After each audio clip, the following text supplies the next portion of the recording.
Assalamualaikum warahmatullahi wabarakatuh. Perkenalkan, nama saya Geci Sela Utama dan teman saya Caroline Permatasari. Kami dari kelompok 18 akan menjelaskan tentang COI.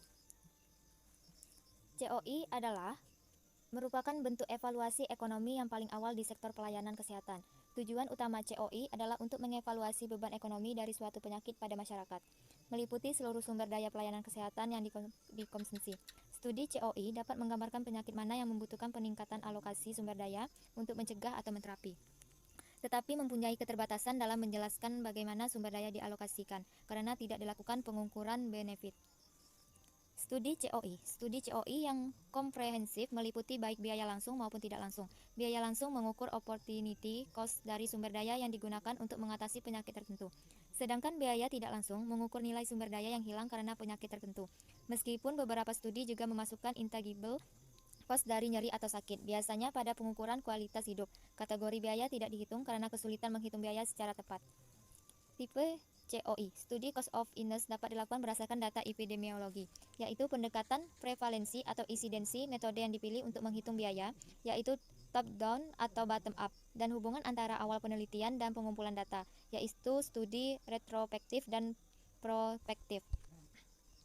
Tipe COI yang pertama yaitu pendekatan prevalensi dan insidensi. Studi COI dapat didasarkan pada prevalensi atau insidensi. Studi prevalensi mengacu pada jumlah total dari kasus pada periode tertentu, biasanya dalam 1 tahun. Sedangkan insidensi mengacu pada jumlah kasus baru yang muncul dalam periode waktu tertentu.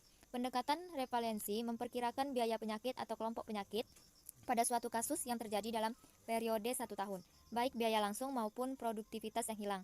Pendekatan insidensi memperkirakan biaya seumur hidup kasus baru dari suatu keadaan atau kelompok keadaan dalam periode tertentu. Yang kedua yaitu pendekatan top down dan bottom up. Perbedaan lain antara kedua pendekatan di atas adalah bahwa pada pendekatan insidensi analisis dilakukan secara bottom up, meliputi semua biaya penyakit selama hidup. Data yang diperlukan lebih detail dibandingkan pendekatan revalensi. Pendekatan revalensi dilakukan secara top down, mengalokasikan total biaya untuk masing-masing kategori penyakit secara umum.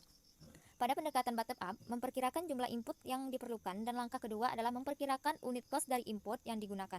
Biaya diperhitungkan dengan mengalihkan unit cost dengan jumlahnya. Pada studi yang komprehensif, biasanya dilakukan survei secara nasional sehingga dapat disajikan data yang sesungguhnya dari sumber daya yang digunakan. COI top down dapat menyebabkan alokasi biaya kurang tepat.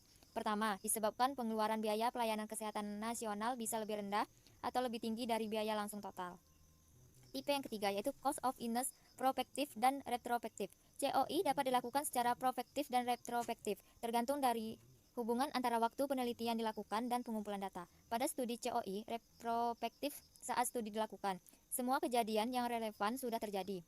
Proses pengumpulan data mengacu pada data yang sudah ada. Sedangkan pada studi SOI prospektif, kejadian yang relevan belum terjadi saat penelitian dilakukan. Proses pengumpulan data dilakukan dengan mengikuti pasien setiap waktu. COI berdasarkan revalensi maupun insidensi dapat dilakukan secara prospektif atau retrospektif. Selanjutnya yaitu evaluasi biaya dalam COI. Evaluasi biaya dalam COI diperkirakan dengan mengidentifikasi komponen biaya dan nilai dalam unit moneter. Kategori biaya yang dihitung dalam memperkirakan biaya total dari COI adalah biaya langsung dan produktivitas yang hilang. Metode yang digunakan untuk menghitung biaya pelayanan adalah dengan mendekatkan micro costing atau gross costing. Pada metode micro costing, biaya pelayanan dinilai dengan menjumlahkan masing-masing komponen biaya-biaya kunjungan ke rumah sakit. Maka dilakukan identifikasi, pengukuran, dan evaluasi terhadap sumber daya seperti misalnya personel, terapi, dan tes laboratorium.